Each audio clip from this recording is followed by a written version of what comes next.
One day ranking থেকে কেন সাকিবের নাম সরালো আইসিসির র্যাঙ্কিংয়ে বড় তালিকায় অনেকটা দিন ধরেই বাংলাদেশের পতাকাটা ধরে রেখেছিলেন সাকিব আল হাসান। ক্রিকেটের সব ফরম্যাটেই অলরাউন্ডারের তালিকায় সাকিব আল হাসানের নামটা থাকতো উপরের দিকেই। সম্প্রতি টি-20 ক্রিকেট থেকে অবসরের পর তার নামটা সেখান থেকে সরিয়ে নিয়েছে আইসিসি। টেস্ট ফরম্যাটে তার অবসরের স্পষ্ট কোনো ঘোষণা এখন পর্যন্ত আসেনি আন্তর্জাতিক মহলে।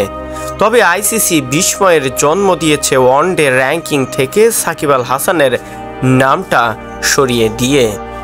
আসলে এর পেছনে কি রহস্য বা কি লুকিয়ে রয়েছে সেটাই জানবো এই ভিডিওর বিস্তারিত।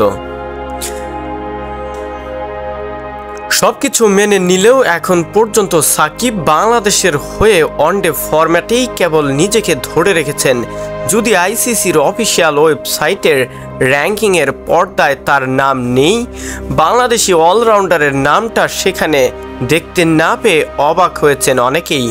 অবশ্য আইসিসি সাকিবের নামটা র্যাঙ্কিং থেকে সরিয়েছে নিজেদের নিয়মের কারণেই।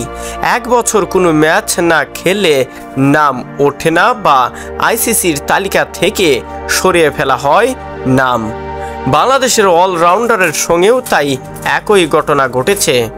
2023 সালের 6 নভেম্বরের পর থেকে যে দেশের জার্সিতে একদিনের ক্রিকেটে আর খেলেননি সাকিব। বিশ্বকাপে বহুল আলোচিত শ্রীলঙ্কার বিপক্ষে ম্যাচটায় সাকিবের শেষ ওয়ানডে ম্যাচ। সেই ম্যাচটায় সাকিব ছিলেন অধিনায়ক। টাইম আউটের আলোড়ন তোলা ঘটনাও হয়েছিল সেদিন। আবার সাকিব ছিলেন ম্যান অব দ্য ম্যাচ। বিশ্বকাপের শেষ ম্যাচটা বাংলাদেশের খেলা ছিল অস্ট্রেলিয়ার বিপক্ষে। সেটা আর ছিল না সাকিব। এরপর বাংলাদেশ দুটি সিরিজ খেললেও সাকিব ছিলেন না স্কোয়াডে। সাকিব অবশ্য একটি ম্যাচ খেললেই আবারও ঢুকে পড়বেন র্যাঙ্কিংয়ে।